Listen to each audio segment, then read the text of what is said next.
ध्यानर गभीर अवस्था निजक से आविष्कार करिवो से अवस्था कौनसी कहार रूप रंग नथिवो कौनसी विषवासना नथिवो कौनसी तादात्म्य नथिवो कौनसी ईश्वरंकर बाह्य रूप रंग प्रति से आकृष्ट नथिवो ताहाकु से धारण कर नथिवो सेही अवस्था से निर्द्वंद्व अवस्था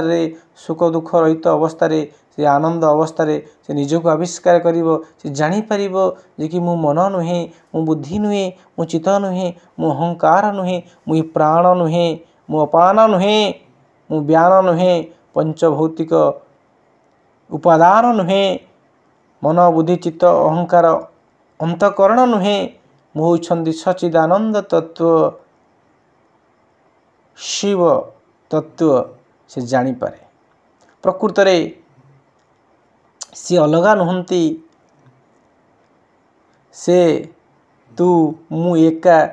यहाकु न जानी पारे बोका तेणु शास्त्र कहले आपणकर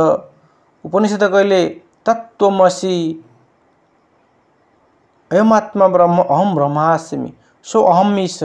समस्ते से तत्व कहते जहाँ को आम बाहर खोजुछे अलगा भाविछे से अलगा नुहंती से जीव रूप रे आत्मा रूप रे से तत्व विद्यमान अर्थात आम स्वयं से ब्रह्मसत्ता यह उपलब्ध करने कि अनन्य चेता है कि आमको साधना करिया पड़िबो प्रकृति आम भीतर जो भेद ज्ञान अच्छी ईश्वर ब्रह्म जीव आत्मा विभिन्न प्रकार जो शब्द अच्छी ये शब्दर मायाजाल न पड़िकी प्रकृत रे आत्मज्ञान प्राप्त करने कि निजक आविष्कार करने कि आम इंद्रिय संयम करिया पड़िबो जोग साधन करिया पड़िबो अनन्य चेता है कि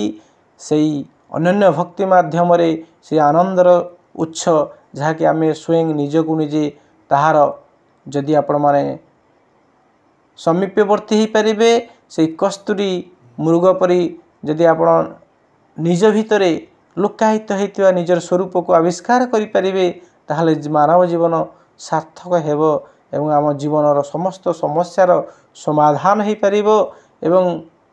अति दुर्लभ मानव जन्मर जो उद्देश्य होइछि आपणकर निरंतर सुख स्वाधीनता आनंद प्राप्ति ताहा संभव हेबो ता सफलीकृत हेबो तेणु आसंतु प्रकृत रे दैत्य ज्ञानर नुहे अद्वैत ज्ञान रे बाहर नुहे भितरे चिंतार नुहे चेतना रे आम निजक आविष्कार करिबा निजर से भगवत स्वरूप सहित परिचित हेबा चिदानंद सहित परिचित हेबा निजर अति निजर जो अनन्य भक्ति द्वारा ताहाको प्राप्त करिकी अनुभव करिकी ए मानव जीवन को सार्थक करिबा।